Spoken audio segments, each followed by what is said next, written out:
Je ferai de toi une grande nation et je te bénirai. Je rendrai ton nom grand et tu seras une source de bénédiction. Quand on analyse ce verset, on remarque les choses suivantes. Premièrement, Abraham est invité à partir, à abandonner son pays, sa patrie, la maison de son père, en bref, tout ce qu'il connaît et tout ce qu'il a probablement toujours connu. On voit aussi qu'en peu de temps, sa vie change complètement. Ses habitudes, ses repères, il va être confronté à l'inconnu et à l'incertitude. Puis quand je lisais ce verset, dans le fond, j'ai vu des parallèles avec notre vie peut-être en ce moment. Tu sais, pour certains, on est séparés des personnes qu'on aime en période de confinement, on vit. Notre routine est complètement changée. On est confronté à l'incertitude de la situation et surtout à l'inconnu. Bref, notre monde change en vraiment peu de temps. Et ce qui est intéressant de constater dans l'histoire d'Abraham, c'est que tous ces changements avaient un but. Lorsqu'on continue la lecture, on voit donc que Dieu va inviter Abraham à quitter tout ce qu'il connaît pour aller dans un lieu qui est inconnu et qu'il fera de lui une grande nation. Il sera béni et Dieu rendra son nom grand.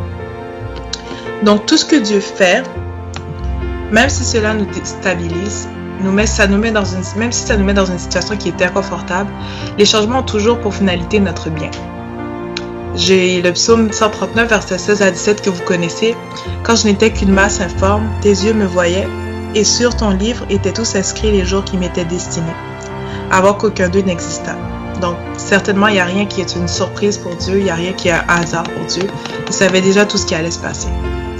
Jérémie aussi 29 nous dit à partir du verset 10, « Mais voici ce que dit l'Éternel, dès que 70 ans seront écoulés pour Babylone, je me souviendrai de vous, et j'accomplirai à votre égard ma bonne parole, en vous ramenant dans ce lieu. Il dit, car je connais les projets que j'ai formés sur vous, dit l'Éternel, projets de paix et non de malheur, afin de vous donner un avenir et de l'espérance. » Encore une fois, la finalité, c'est notre bien. Et le dernier verset que j'avais, c'était Romains 8, à partir du verset 28, c'était « Nous savons du reste que toute chose concourt au bien de ceux qui aiment Dieu et de ceux qui sont appelés selon son dessein. » Ce qui nous amène encore à un point très important, c'est que l'obtention des bénédictions ou des faveurs de Dieu, elle est conditionnelle à notre obéissance à sa volonté. Très clairement, Abraham n'aurait jamais pu avoir tout ce que Dieu lui avait promis s'il n'avait pas obéi à la base. Et l'une des choses qu'on va souvent avoir tendance à oublier, c'est que notre bien, c'est pas la fin de l'histoire. Notre bien a aussi un but pour Dieu, et c'est que les autres puissent également jouir à travers nous des bénédictions de Dieu. Et c'est pourquoi Dieu dit à Abraham, tu seras une source de bénédiction. Je lisais un texte sur un site qui s'appelle Publications chrétiennes et c'était écrit « Dans son plan parfait, Dieu veut que nous soyons en relation avec les autres, car il y a quelque chose de divin à apprendre. Se donner pour ses amis, servir les autres, aimer son prochain comme soi-même, bénir son ennemi, s'occuper de la veuve et de l'orphelin, c'est tous des commandements de Dieu qui, lorsque mis en pratique, transforment notre égoïsme et nous rend de plus en plus semblables à notre Seigneur Jésus. » Donc ce matin, ce soir, c'était juste une petite méditation pour nous amener à réfléchir à quel genre de personne est-ce qu'on est en période de crise. Est-ce qu'on est le genre de personne en période de maladie ou en période de pauvreté à s'apitoyer sur notre sort, à demander pourquoi moi, pourquoi ma famille, pourquoi mes amis, pourquoi mon monde? C'est possible. Moi, premièrement, des fois, j'ai ce genre de réaction. Par contre, nous devons nous rappeler que notre vie a l'importance aux yeux de Dieu, oui, mais de croire que seulement nos vies sont impliquées dans la situation, c'est complètement faux.